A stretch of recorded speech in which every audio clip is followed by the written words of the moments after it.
Assalamualaikum warahmatullahi wabarakatuh. Selamat datang kembali di video pembelajaran Sosiologi kelas 12. Materi kita kali ini tentang perubahan sosial bagian ketiga. Silahkan kalian simak videonya sampai selesai. Check this out. Anak-anak, jika kita amati, sebenarnya model gaya rambut dan model pakaian itu merupakan fenomena yang berulang. Maksudnya apa?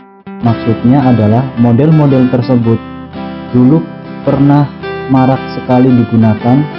Kalau bahasa sekarang itu lagi booming atau lagi tren. Nah, sekarang digunakan kembali, namun mungkin dengan sedikit modifikasi, baik itu pada model potongan rambut maupun pada model pakaian. Dan banyak lagi perubahan sosial lainnya yang sebenarnya merupakan pengulangan atau adopsi dari perubahan sosial yang dulu pernah terjadi.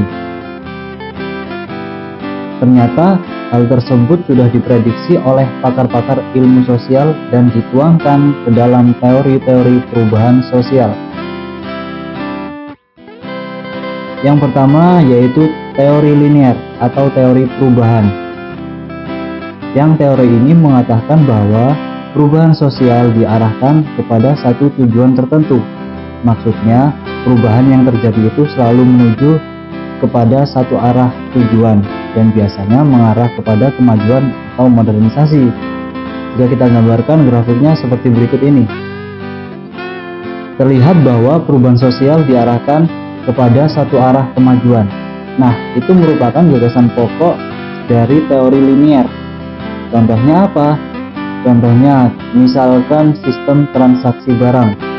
Dulu, orang primitif bertransaksi menggunakan sistem barter, di mana memungkinkan mereka untuk saling bertukar barang sesuai dengan kebutuhan dan kesepakatan mereka.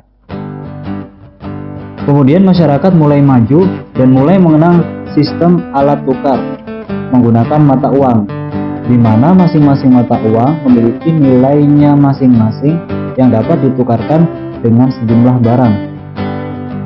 Nah, pada masyarakat modern ini, sistem transaksi mengacu pada kemudahan transaksi, di mana hanya dengan sentuhan jemari kita bisa membeli berbagai barang dimanapun, kapanpun, tanpa harus bertemu dengan pembelinya dan atau penjualnya.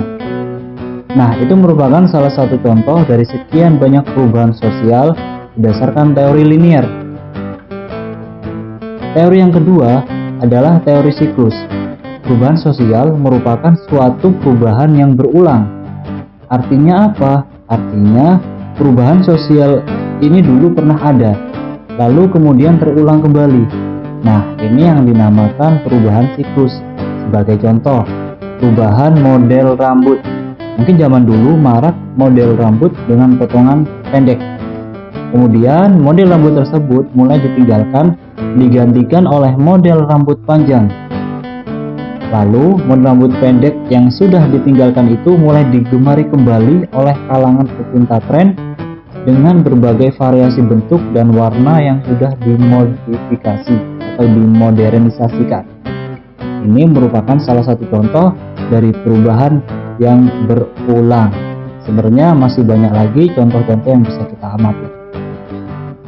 Nah, anak-anak, ternyata perubahan sosial yang sudah kita bahas tadi dari awal video bagian 1 sampai akhir ke bagian 2 ini itu tidak serta-merta terjadi dengan sendirinya. Artinya apa?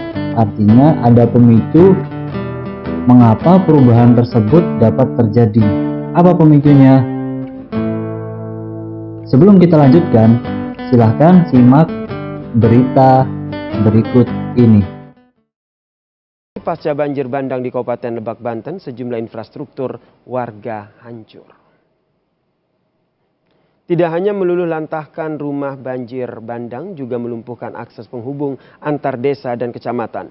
Ada 27 jembatan, saudara, yang rusak pasca banjir bandang pada 1 Januari lalu.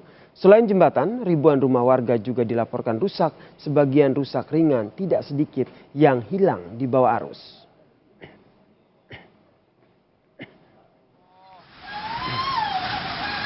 Ya Allah, astagfirullahaladzim. Saudara, banjir bandang menerjang 5 kecamatan di Kabupaten Lebak, Banten pada Rabu 1 Januari lalu.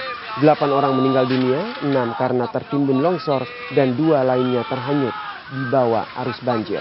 Sedangkan korban selamat yang terdampak banjir diungsikan ke sejumlah posko di 5 kecamatan. Setidaknya saudara ada 635 rumah rusak berat dan 1.431 rumah mengalami rusak ringan.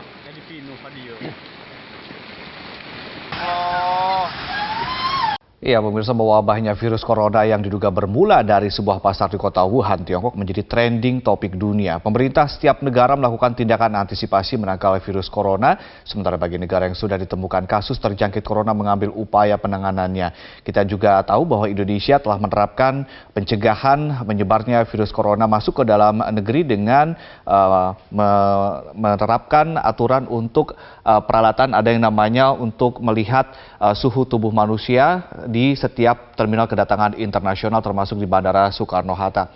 Hashtag Corona Outbreak, Coronavirus atau virus corona dan Wuhan meramaikan media sosial hingga kini. Kita akan lihat salah satu postingan yang kemudian saat ini sedang viral di sosial media, terutama di Twitter, adalah pemandangan di salah satu sudut kota di Tiongkok. Dalam hal ini adalah kota Wuhan yang sepi sunyi seolah tidak ada penduduknya. Ini hashtag coronavirus. Ini adalah salah satu sudut kota di kota Wuhan, di mana saat ini pemerintah Tiongkok melarang untuk merayakan atau menggelar perayaan Imlek secara besar-besaran, karena salah satu pencegahan virus corona adalah menghindar dari keramaian. Ada video yang mungkin Anda saat ini bisa menyaksikan, yang karena video tersebut sudah viral, bagaimana seseorang menggigil hebat karena terjangkit virus corona. Di sini juga diberikan tips-tips untuk melakukan pencegahan terhadap virus corona. Ini adalah video yang saat ini sedang viral, pemirsa. Seorang warga yang sedang berdiri tiba-tiba terjatuh karena diduga memang suspek virus corona dan langsung diamankan oleh petugas. Dan ada juga video-video yang menunjukkan bahwa warga tiba-tiba berjatuhan di tengah kota dan kemudian menunggu untuk dievakuasi. Ini situasi di kota Wuhan yang saat ini videonya sedang viral. Saat ini tentunya kondisi kota tidak seramai ini karena sudah dilarang untuk melakukan aktivitas di luar ruangan.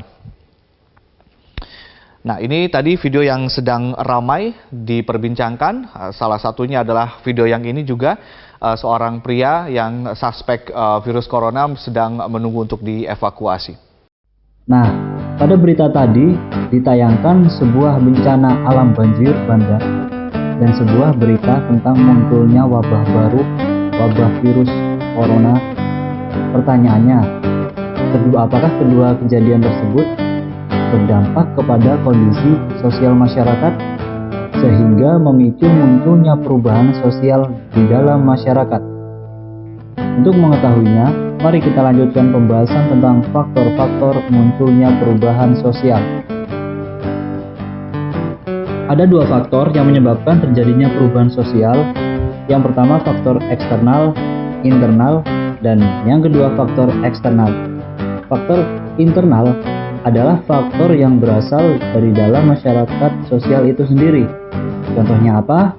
Contohnya yang pertama, pertumbuhan penduduk.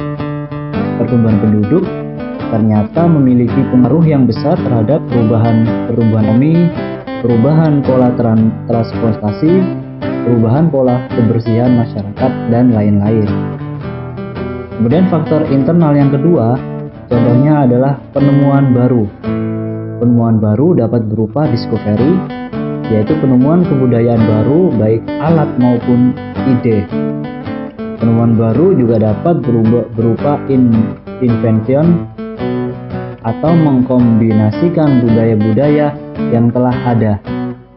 Dan dapat juga berupa sebuah inovasi penemuan hal baru yang memudahkan manusia dalam beraktivitas. Faktor internal yang ketiga itu adalah konflik, yaitu pertentangan dapat menimbulkan sebuah konflik. Konflik dapat berupa konflik antar individu, konflik individu dengan kelompok, maupun konflik antar kelompok. Faktor yang keempat itu adalah gerakan revolusi. Revolusi adalah gerakan perubahan yang dilakukan dalam waktu singkat oleh sekelompok golongan.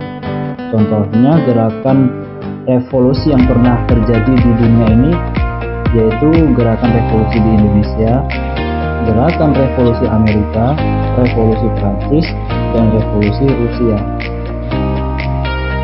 Kita beralih ke faktor eksternal perubahan sosial, yaitu faktor yang berasal dari luar masyarakat sosial itu sendiri, meliputi yang pertama bencana alam.